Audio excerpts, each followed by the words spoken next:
معزز سامعین و ناظرین، السلام علیکم ورحمۃ اللہ وبرکاتہ۔ آج ہم سورہ یونس کی آیت نمبر 1 سے 10 تک کا مطالعہ کریں گے۔ تو ابتدا میں تلاوت کلام پاک۔ اعوذ باللہ من الشیطان الرجیم، بسم اللہ الرحمن الرحیم۔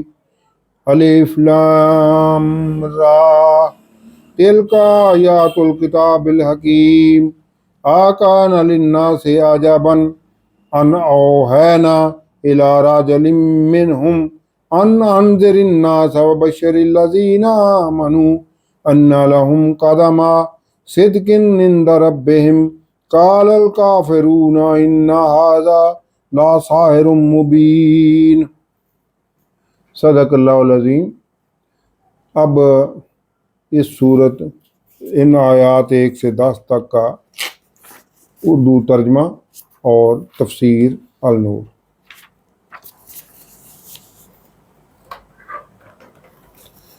الف لام را یہ ایک حرف مقطعات ہیں، اس سے اس کا ابتدا کی گئی ہے صورت کی، اور ساتھ ہی قرآن کے بارے میں کہا گیا ہے۔ الف لام را یہ حکمت والی کتاب کی آیات ہے۔ کیا لوگوں کو یہ عجیب لگا ہے کہ ہم نے انہی میں سے ایک مرد یعنی آپ صلی اللہ علیہ وسلم کو وحی بھیجی کہ لوگوں یعنی کافروں کو خبردار کریں اور ایمان والوں کو بشارت دے دیں کہ ان کے لیے ان کے رب کے پاس سچا مقام ہے، جس پر کفار نے کہا ہے کہ یہ آپ صلی اللہ علیہ وسلم تو ایک کھلا جادوگر ہیں، نعوذ باللہ۔ اب اس کے ساتھ حضور کی یعنی کفار کا جو ان کی خیالات، باطل خیالات تھے حضور کے بارے میں اور کتاب کے بارے میں، اس کے بعد ساتھ ہی یہ اپنی اللہ رب العزت اپنی تخلیق قدرت کاملہ بیان فرما رہے ہیں۔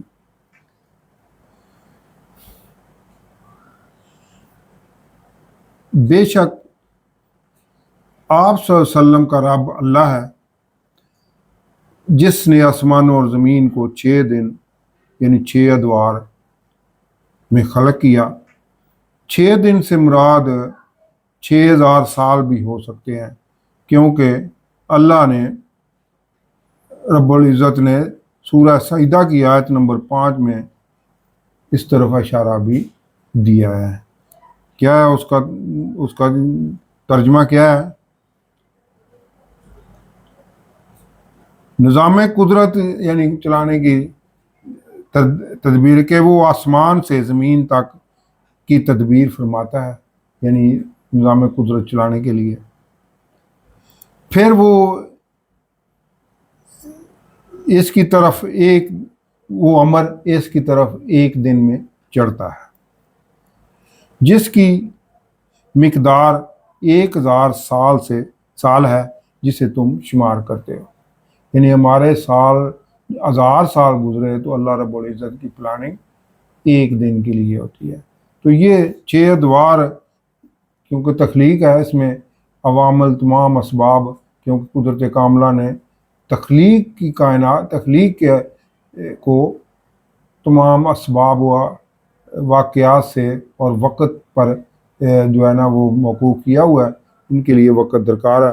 تو اس سلسلے میں اللہ رب العزت فرما رہے ہیں کہ میں 6 دن میں یعنی ان کو 6000 سال میں یہ تخلیق جو زمین و آسمان کی ہے وہ مکمل ہوئی۔ پھر وہ اللہ عرش پر متمکن ہو گیا، یعنی پوری کائنات کا نظام اپنے قبضہ قدرت میں لے لیا، یا یہ کہ میری ہی تخلیق کی ہوئی ان اشیاء کو میرا شریک نہ ٹھہرا لینا، کیونکہ وہ اس دنیاوی مادی تخلیق سے اعلیٰ و ارفع ہے۔ یعنی اس اللہ کی تخلیق کی ہوئی یہ مادی اشیاء جو ہیں، ان میں کسی کو اللہ معبود نہ سمجھ لینا، کیونکہ اللہ ان تمام مادی اشیاء اور وہ خالق جن کا ہے ان سے اعلیٰ و ارفع ہے۔ وہی یکتا و یگانہ اللہ ہی ہر معاملے کی تدبیر کرتا ہے کہ کارخانہ قدرت و حیات و ممات کیسے چلانا ہے۔ کوئی شفاعت کرنے والا نہیں مگر اس کی اجازت کے بعد، جسے اللہ شفاعت کا حق دے وہی شفاعت کر سکتا ہے۔ یہ ہے اللہ تمہارا رب، اور میری بنائی ہوئی چیزوں کو رب نہ بنا لینا، یعنی یہ اللہ کی بنائی ہوئی چیزوں کو رب نہ سمجھ لینا کہ ان سے فائدہ اٹھا رہے ہیں، یہ تو وسائل اللہ کے ہی پیدا کرتا ہے، اس میں گمراہ نہ ہو جانا کہ یہ اگر کوئی چیز دنیاوی وسائل جو ہیں وہ زیادہ فائدہ دیتے ہیں اس کو رب ہی مان لیا جائے۔ تو اللہ ان سب سے بلند و بالا ہے۔ تو اس کی بندگی کرو، تو کیا تم اس تمام کائنات کی تخلیق کو دیکھ کر بھی کوئی نصیحت حاصل نہیں کرتے کہ کسی شے کے نہ ہوتے ہوئے بھی ابتدا سے تمام کائناتوں کی تخلیق کرنے والا رب کے سوا اور کون ہو سکتا ہے؟ اسی اللہ ہی کی جانب تم کو پلٹنا ہے جو سچا وعدہ ہے، یعنی یہ تمہارا مقدر ہے انسان کا کہ ہر ایک نے اس کی طرف رجوع کرنا ہے اور پلٹنا ہے۔ یہ اٹل فیصلہ ہے، یعنی یہ اللہ کے حضور پیش ہونا یہ اللہ نے تقدیر میں لکھا ہوا ہے۔ بے شک وہی کسی چیز کا وجود نہ ہوتے ہوئے بھی پہلی بار تخلیق کرتا ہے، یعنی اللہ ہی کو یہ طاقت حاصل ہے، کچھ نہ ہونے کے باوجود بھی اپنے امر سے اس کو تخلیق میں لاتا ہے۔ پھر وہی موت کے بعد دوبارہ بنائے گا۔ جب کوئی چیز نہیں تھی تو سب کو تخلیق کر دیا، تو مری ہوئی چیز کو کیا وہ زندہ نہیں کر سکتا؟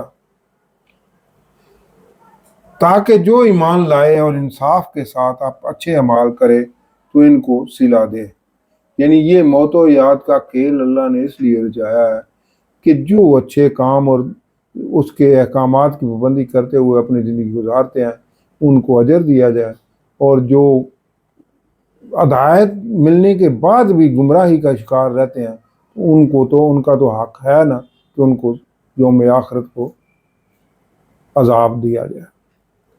اگر ایسا نہ ہوتا تو نیک اور بد میں فرق کیا رہ جاتا؟ اور کافروں کے لیے کھولتا ہوا پانی اور دردناک عذاب ہے بدلہ ان کے کفر کا۔ وہی ہے جس نے سورج کو ضیاء بخشی ہے، یعنی سورج جو ہے وہ آج خود روشن ہے اور اس کی روشنی کسی سے لی ہوئی نہیں ہے، ادھار نہیں ہے، اور چاند کو نور عطا کیا ہے، یعنی چاند جو ہے نا وہ نور ہے، یعنی اس کی روشنی جو ہے وہ مستعار ہے کہ وہ سورج کی ریفلیکشن سے چمکتا ہے۔ اسی طرح ہمارا بھی عقیدہ ہے کہ حضور نبی کریم صلی اللہ علیہ وسلم کا نور اللہ رب العزت کا پرتاؤ ہے۔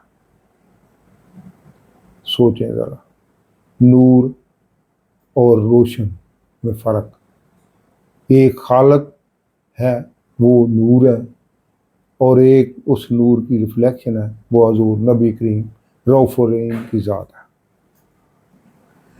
چاند سورج سے ہی روشنی لے کر چمکتا ہے، اور اس چاند کے لیے منزلیں مقرر کر دی ہیں، یعنی یہ اس کے لیے منزلیں کا مطلب وقت مقرر کر دیا ہے تاکہ تمہیں سالوں کے گزرنے کا علم ہو سکے اور تم حساب کر سکو کہ اللہ نے یہ سب ایسے ہی نہیں بنایا مگر حق کے ساتھ، یعنی ہر چیز کی تخلیق کسی مقصد کے لیے بنائی گئی، تو انسان کی تخلیق بھی بامقصد ہی ہے۔ تو یہی ہمیں بتایا گیا ہے کہ جب پوری کائنات بے مقصد نہیں ہے تو اے انسان تو بھی بے مقصد نہیں بنایا گیا اور نہ دنیا میں بھیجا گیا ہے۔ تیرا مقصد تیری جبلت میں میری توحید ہے، اس کی پہچان کر۔ اور وہ اللہ بیان فرماتا ہے اپنی نشانیاں تفصیل سے ان کے لیے جو جانتا ہے۔ بے شک رات اور دن کا بدل کر آنا اور جو اللہ نے آسمان اور زمین میں بنایا ہے، یہ سب نشانیاں ہیں اللہ کی ذات کی پہچان کے لیے۔ ان کو کون سمجھتے ہیں؟ وہ جو متقی ہیں، یعنی جو اللہ سے ڈرتے ہیں۔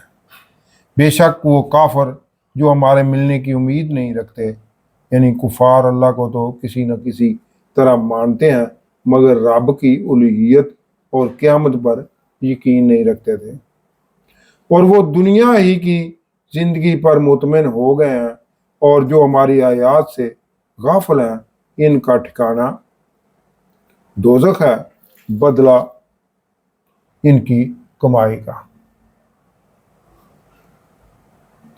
بے شک جو ایمان لائے اور اچھے کام کیے ان کا رب ان کے ایمان کی وجہ سے انہیں ہدایت دے گا اور انہیں لے جائے گا نعمتوں والے باغوں میں جن کے نیچے نہریں رواں ہوں گی۔ اس جنت میں یہ جنتی لوگ آپس میں ملتے وقت پہلا کول کیا کریں گے؟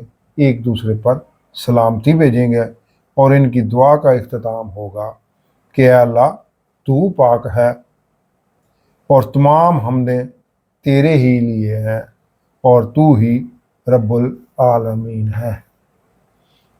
صادق اللہ العظیم۔